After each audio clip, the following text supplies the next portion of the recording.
할렐루야. 옆에 계신 분들과 반갑게 인사 나누시기 바랍니다. 참 잘하셨습니다.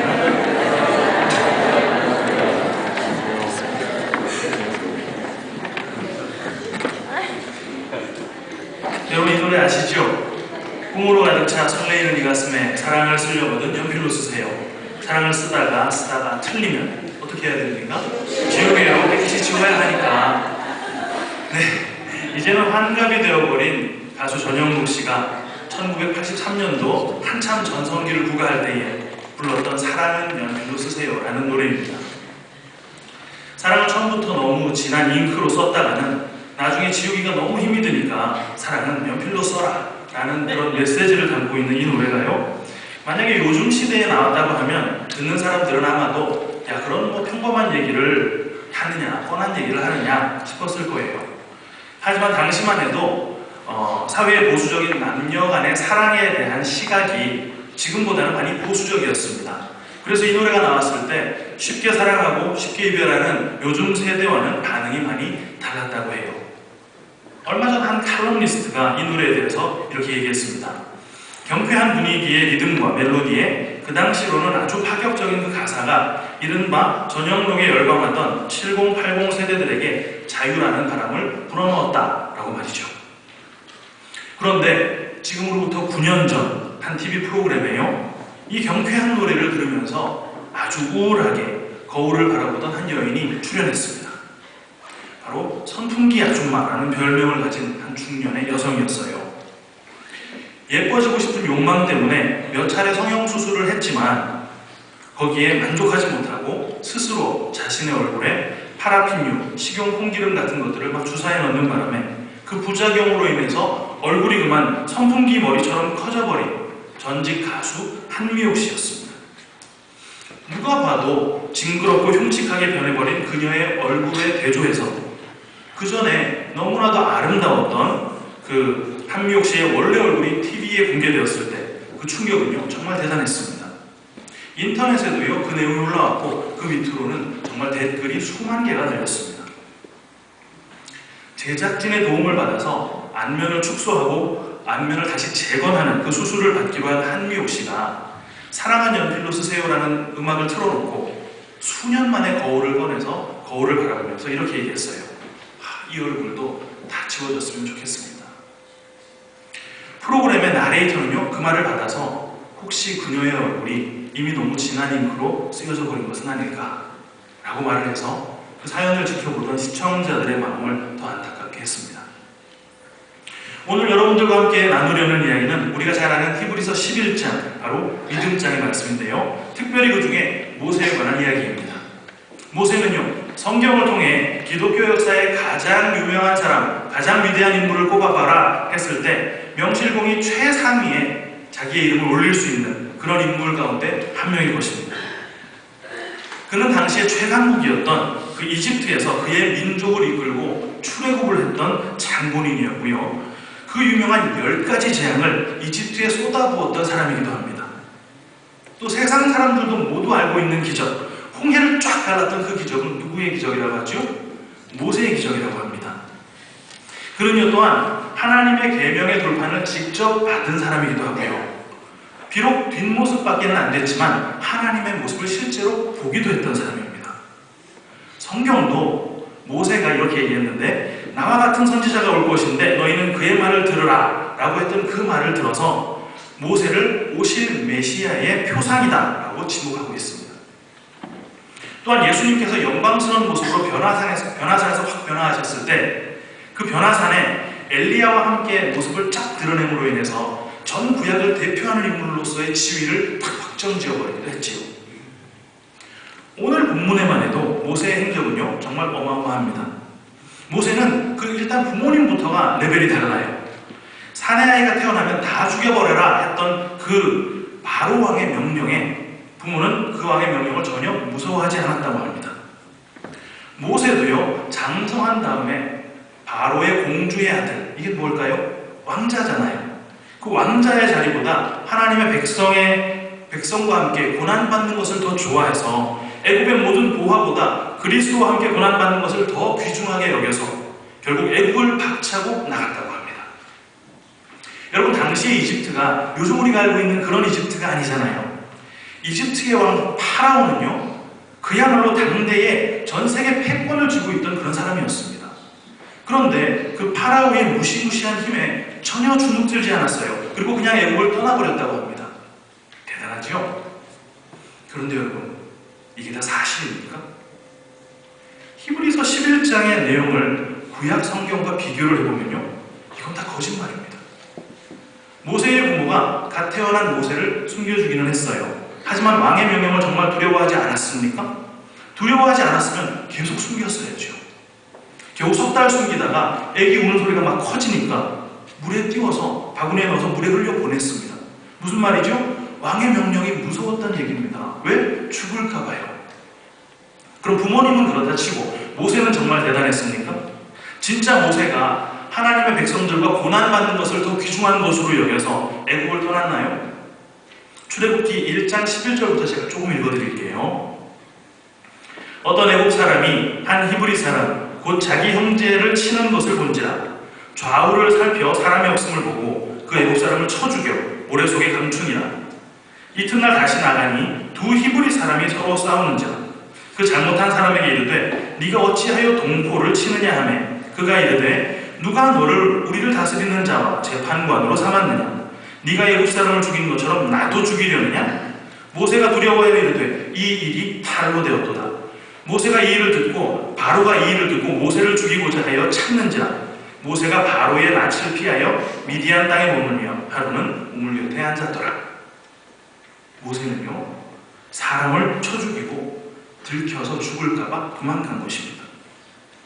모세가 애국을 떠난 것은 하나님의 백성과 고난받은 것을 귀하게 여겨서가 아니고 애국 사람 하나 때려 죽인 걸 들켜서 바로가 모세를 잡아 죽이려고 했기 때문에 도망간 거라고 합니다. 그런데 여러분, 당시에 이집트 공주도요, 그렇게 대단한 직위가 아니고 이집트 공주의 아들이라는 것도 그렇게 대단한 직위가 또 아닙니다. 이집트 왕에게는 부인이 너무 많았어요. 그래서 왕자도 공주도 너무 흔했습니다. 모세라는 이름의 뜻이 물에서 건져냈다라는 것은 아시죠? 당시에 이집트 왕자들의 대부분의 이름이 모세였습니다.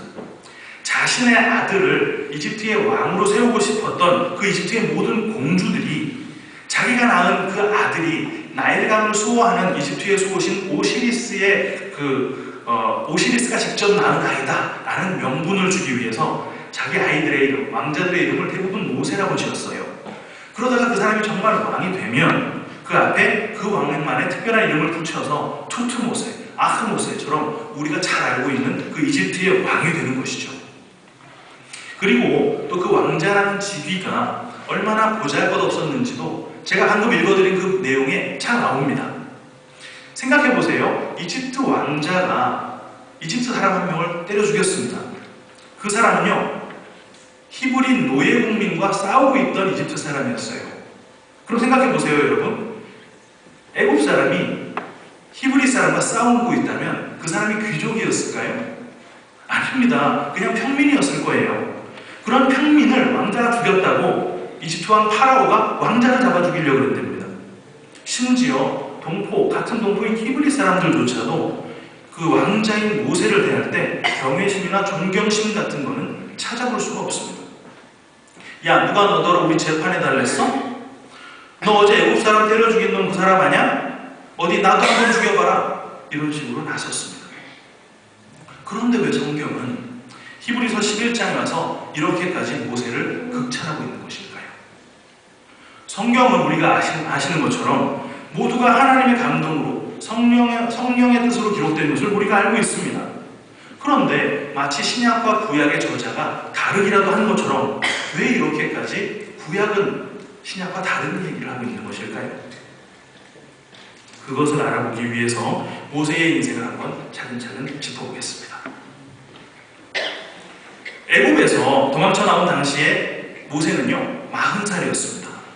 그때부터 모세는 그야말로 실패자의 인생을 살기 시작했어요. 그가 다시 하나님의 부름을 받은 80살이 될 때까지 모세는 40년을 미디안 광야에서 말 그대로 썩어가기 시작했습니다. 그렇게 40년을 방치당하다시피 내버려 두셨던 그 하나님께서 갑자기 어느 날 모세를 찾아왔어요.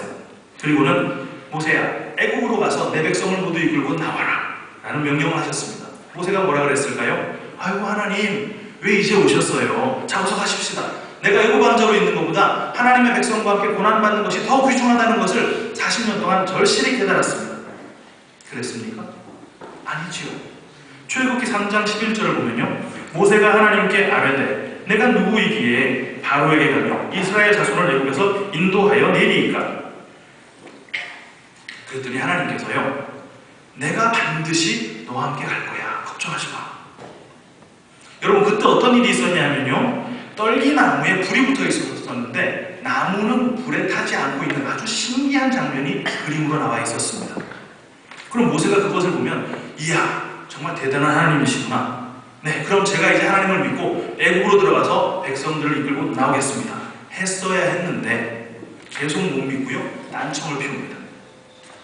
그러자 하나님께서 모세의 지팡이가 뱀이 되는 이적도 보여주시고요, 자기 품에 손을 넣었다가 꺼냈더니 문둥병이 생기는 그런 이적도 보여주셨습니다. 그랬는데 모세는요, 아우 하나님, 저는 말을 못해요.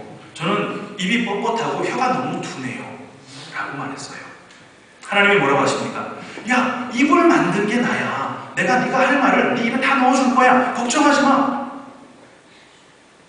결국 더 이상 핑계댈 게 없어진 모세가 알겠습니다, 가겠습니다 할 수 없네요. 그랬습니까? 아 하나님, 좀 보낼 만한 사람 좀 보내세요. 이렇게 나섰습니다. 하나님은요, 화를 확 내셨어요. 노를 바라시면서, 야, 너 말 잘하는 네 형 아론이 있으니까 같이 가.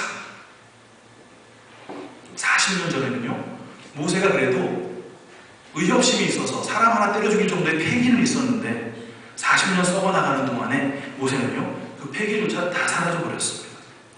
지금 모세에게 히브리서가 말하고 있는 그 믿음이라는 것이 있습니까? 아니요. 하나님께서 약속해 주시고 증거까지 여러 개 보여주셨는데 모세에게서 믿음은 찾아볼 수가 없습니다.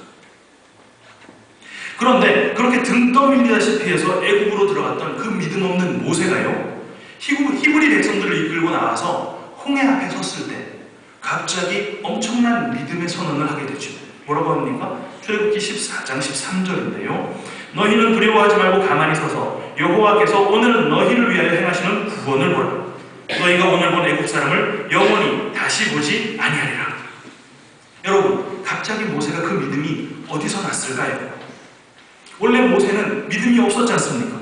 그럼 원래 그 믿음이 누구에게 있었던 믿음인가요? 모세가 애굽으로 들어가면 반드시 이스라엘 백성을 모두 이끌고 나올 수 있을 것이라는 믿음은 누구에게 있었습니까? 그 믿음은 하나님께 있던 믿음이었어요. 하나님은 그것을 믿고 있기 때문에 모세를 계속 보내고 있고, 모세는 그걸 믿지 못했기 때문에 못 들어가겠다고 버티고 있었습니다. 그런데 그 믿음이 돌연 홍해 앞에 서 있는 그 모세에게서 뿜어져 나오고 있는 거예요. 어떻게? 애굽으로 들어간 모세가 수많은 하나님의 능력과 애굽에 떨어진 그 10가지 재앙을 보면서, 아, 하나님은 하실 수 있는 분이시구나. 하나님은 능력의 하나님이 맞구나. 믿음 없는 그 모세에게 하나님께서 믿음을 집어넣어 주시고 싹 틔워주기 시작했다는 것입니다. 그 믿음은요, 정말 어마어마한 결과를 이끌어냈어요. 홍해를 쫙 가르고 이스라엘 200만이 애국 군대를 모두 피해서 살아나게 되었습니다. 그런데 문제는요, 그 믿음을 가지게 된 모세의 삶에 그야말로 본격적인 고난이 찾아오더란 말입니다. 방금 홍해를 건너온 그 엄청난 기적을 경험한 이스라엘 백성들이 돌연 물이 없다고, 목마르다고 모세를 원망하기 시작했어요. 마라의 그 쓴물 앞에서 백성들은요, 자신들을 이끌고 나온 구원자 모세를 원망합니다. 그뿐인가요? 이스라엘 백성들이 신광야에 도착했을 때 그들은 먹을 게 없다고 또 모세를 원망했어요. 야, 우리가 애국 고깃가마 옆에 있을 때는 고기를 배불리 먹었잖아. 그런데 우리를 공연히 불러내서 다 굶주려 죽게 하는구나, 모세가. 그들은요, 르비딤에 도착했을 때 또 목이 마르다고 모세를 원망합니다. 그때마다 모세는요, 그 물에 나뭇가지를 던져서 물이 달아지게 만들어주기도 하고, 하나님이 공급하신 만나로 백성들을 배불리기도 하고, 지팡이로 반석을 내리쳐서 물을 만들어내기도 했어요. 그들의 필요를 모세는 정말 최선을 다해서 충족시켜 주었습니다. 하지만 이스라엘의 불평은요, 광야길 내내 절대로 멈추지 않았습니다. 결국 모세가 하나님의 계명을 받기 위해서 산 위로 올라갔을 때 그들은 산 아래에서 금송아지를 만들었어요. 여러분, 이렇게 모세가 겪었던 그 광야길은 정말 괴로움으로 가득 찬 광야길이었습니다.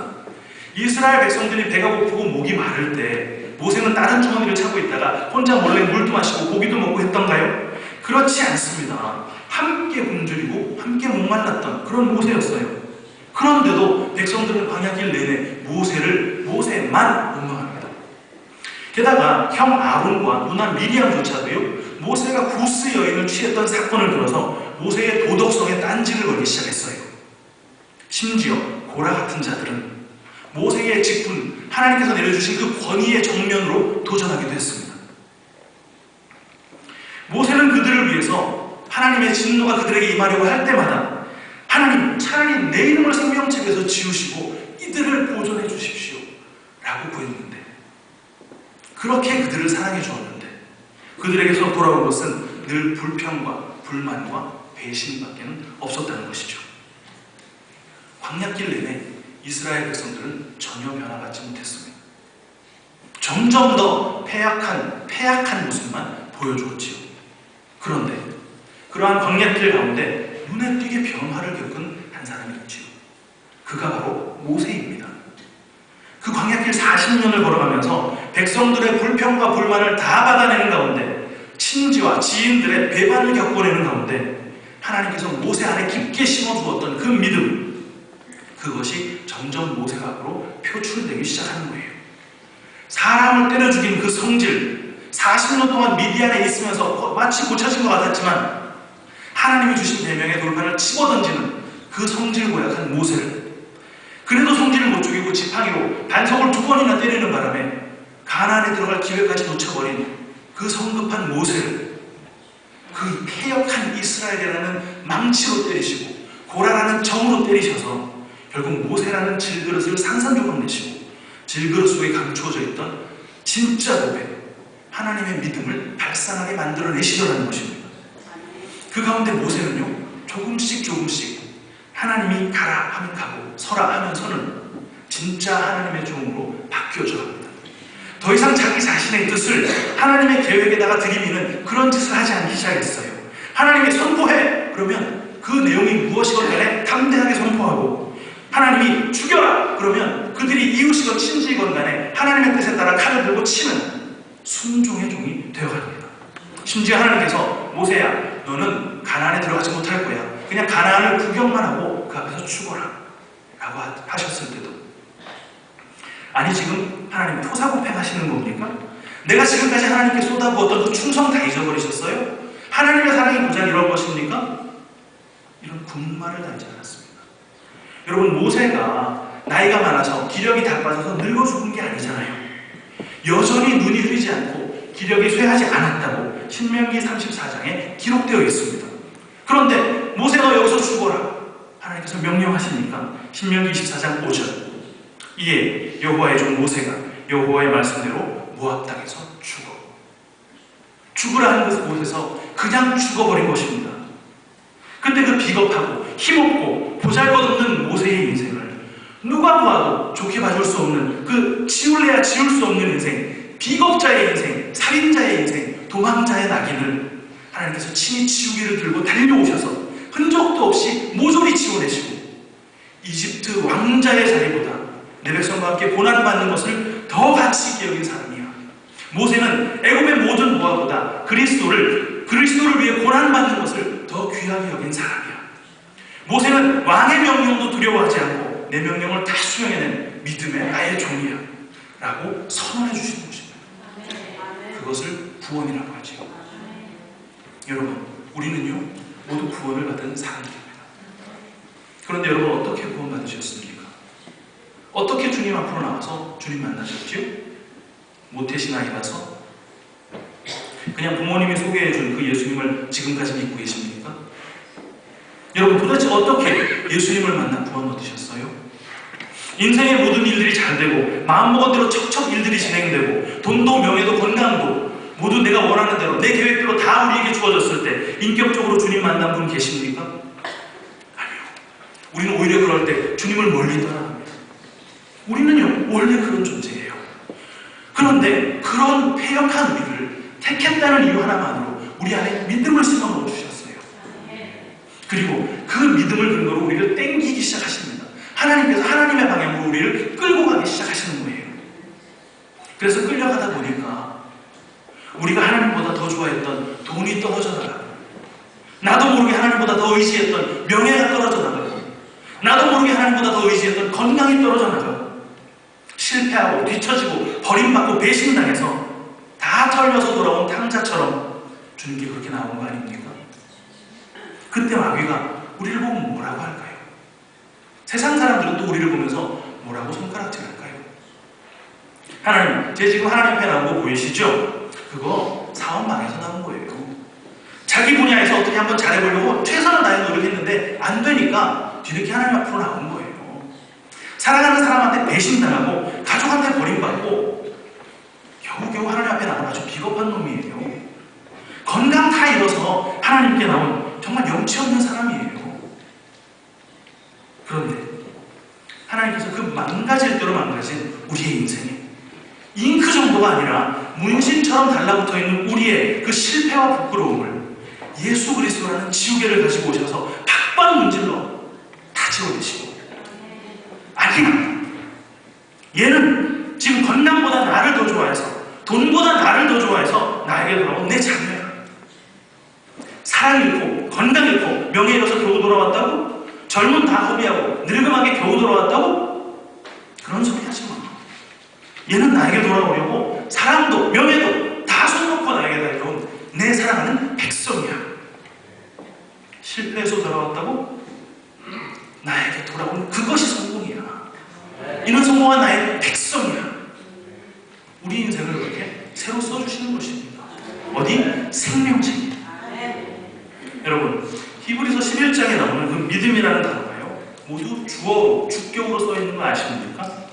우리가 그렇게 믿어서 그 성공의 자리까지, 하나님의 백성의 자리까지 걸어가는 것이 아니고, 모든 상황이나 여건이 우리가 그쪽으로 가지 못하도록 막고 있는데도 믿음이 우리를 끌고 나가서 결국 하나님의 백성의 자리, 하나님의 자녀의 자리에 우리를 떡하니 데려다 놓았다는 것입니다. 그게 누구의 믿음이었습니까, 여러분? 우리 믿음이요? 아니요. 하나님의 믿음이, 전지전능한 하나님이 우리가 결국 하나님의 백성의 자리로 복귀할 것을 믿어주시고 그 믿음을 우리에게 넣어주셔서 결국 그 자리까지 오게 하신 것이에요. 그런데 우리의 그 비겁자의 낙인, 실패자의 낙인, 배신자의 낙인을 치워나가시는 하나님의 그 지우개가 우리 삶으로 닥쳐올 때에 왜 나를 돕지 않냐고, 왜 나를 이렇게 방치하시느냐고 하나님을 원망하실 것입니다. 하나님 왜 나에게 이런 괴로움을 주시는 거예요? 하면서 주님께 삿대질 하실 건가요? 내가 평생 쌓아온 내 재산, 내 명예, 내 건강, 하나님께서 하나씩 하나씩 지워나가시는데 도대체 왜 내 인생에 이런 일들을 허락하시냐고 하나님께 반기를 드실 것입니까? 아니요. 우리 성도의 인생은 그렇게 지워지는 것이 맞습니다. 내 성질, 내 본성, 내 욕심, 내 고집 하나하나 다 지워져서 백지창처럼 하얗게 되었을 때, 그때 하나님께서 하나님의 일을 하시기 위해 지워져 나가는 게 맞아요. 분명 많이 아프고 많이 고통스럽습니다. 왜? 그런 것들이 우리 삶에 들어와서 이미 우리가 되었거든요. 우리의 살덩어리가 되었기 때문입니다. 우리 자신이 되었기 때문에. 선풍기 아줌마는요, 그 이후로 제작진의 도움을 받아서 자그마치 17번이나 재수술을 받아야 했습니다. 그 한 번 한 번의 수술이 얼마나 고통스러웠는지 수술대에 오를 때마다 차라리 죽고 싶었다 그래요. 왜? 그 콩기는, 그 파라핀류가 얼굴 속으로 들어가서 한미옥 씨의 살덩어리가 되어버렸기 때문입니다. 그 살덩어리를 잘라낸 그 고통이 마취가 풀리기 시작하면서 느껴지기 시작하면 정신을 정말 차릴 수 없었다고 해요. 한미옥 씨는 여전히 일반인들과 비교해보면 기형적인 모습을 하고 있습니다. 그래도 그녀는요, 예전보다 많이 작아진 얼굴로 점차 자신감을 회복해 나가고 있었죠. 하나님께서 우리 삶의 지우개를 들이대고 수술을 시작하실 때 우리의 실패자의 낙인을 손가락질하면서 세상 사람들은 이야기할 것입니다. 그건 지워지지 않을 거예요. 그건 이미 잉크로 썼거든요. 하지만 이 세상에서 못 지울 것이 없는 예수님의 보혈이라는 지우개가 우리의 삶을 팍팍 지워 나가셔서 마침내 새하얗고 깨끗한 그 새종이를 만들어 놓고 거기에 우리의 행적이 아닌 하나님의 행적을, 하나님의 업적을 마치 우리의 것이냐 써주시는 것입니다. 여러분, 자기 아들을 저주의 물에 흘려보내 자기 백성을 구원해낸 그 부모가 누구입니까? 예수님을 이 땅에 흘려보낸 하나님 아버지잖아요.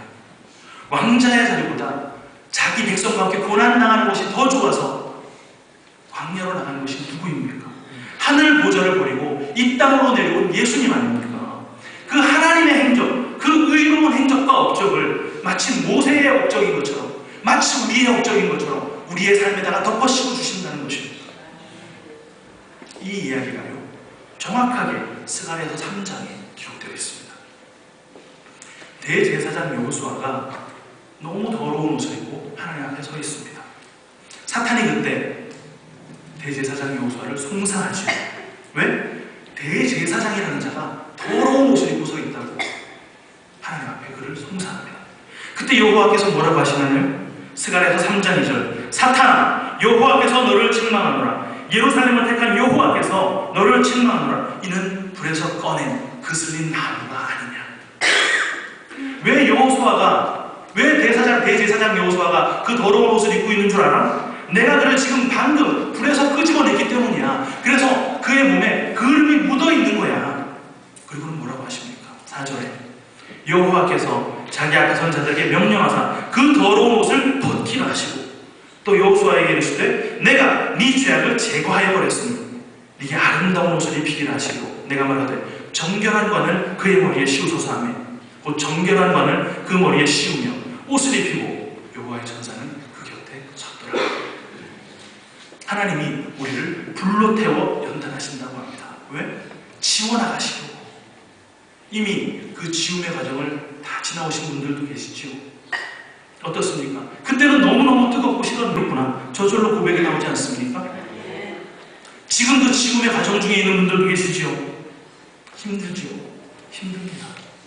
조금만 참으시고 그 과정이 참 하나님의 백성들만 겪는 거룩을 향한 과정이라는 것을 믿으며 용기 내시기 바랍니다. 아직 지울 게 많으신 분들 겁나십니까? 아니요. 오히려 주님, 우리에게 빨리 오셔서 하나님이 아닌 것들은 다 지워주시고 하나님으로 내 인생 새로 써주십시오. 이런 믿음의 고백을 하는 용사가 되게 해달라고 기도하는 게 맞습니다. 마침내 더러운 옷을 다 벗고 아름다운 옷을 입고 정결한 관을 우리 머리에 썼을 때, 야, 주님, 나를 이렇게 존귀하게 만들어 주시려고 내 수준에서, 내 눈높이에서 존귀한 줄, 거룩한 줄, 좋은 줄 알았던 모든 것을 지워내시고 가치 있다고 생각했던 것들을 다 지워내시고 하나님의 것으로 새로 덧입혀 주신 것이군요. 주님, 정말 감사합니다. 이런 찬양이 터져나오게 될 것입니다. 하나님의 열심히 우리의 이름을 생명책에 기록하시는 그 작업이 완료되는 날까지 잘 참고 기도하면서 격려하고 손잡고 함께 나가는 우리 모두가 되기를 주님의 이름으로 축원합니다. 사랑하는 아버지,